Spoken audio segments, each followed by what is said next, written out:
এই মক্কার জমিন ত্যাগ করে যখন মদিনাত হিজরত করছিলাম, হিজরতের সময় নবীজি এই পাহাড়ের গর্তটা লুকাইছিল। আমরা ও পাহাড় দেখলাম যে পাহাড়ে নবীজি প্রিয় সাথী হযরত আবু বকর রাদিয়াল্লাহু তাআলা আনহুর সাথে নিয়ে এই পাহাড়ের গর্তের মধ্যে নবীজি লুকাইছিল কাফির মুশরিকদের ভয়ে। এই গর্তের মধ্যে তিন রাত আত্মগোপনে আসলাম। আমরা হিজরতের ইতিহাস তো ওরকম জানছি যে কাফির মুশরিকেরা নবীজিকে সব কিছু খোঁজাখুঁজি করিয়া এই গর্ত পর্যন্ত আগে পৌঁছে দিচ্ছে। এরপরে তারা দেখছে কি তার গর্তের অবস্থা আছে, মাকড়সা ডাল দিছে, কবুতর ডিম পাচ্ছে, তার চিন্তাই করতে পারছে না যে গর্তের মধ্যে নবীজি আসে। আল্লাহ পাকে নবীজির এইভাবে হেফাজতে রাখছে।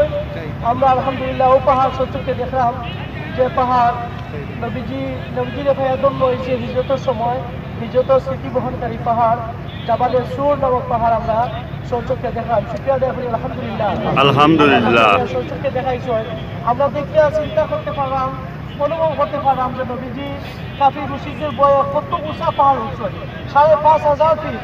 এই গর্ত পর্যন্ত এখন যারা উঠিলে আমরা দেখলাম উঠাইছে কি সাদা সাদা মানুষের উঠিলে দেখলাম এই মানুষের উঠতে শুরু করছে। অনেকেই চেষ্টা করি ব্যর্থ হইবা, আর যারা গর্ত পর্যন্ত যাইবা প্রায় ২ ঘন্টা ২.৫ ঘন্টা সময় নিয়ে যাইবা, তো গিয়ে গর্ত দেখে আইবা। এত কষ্ট, এত উঁচা পাহাড়।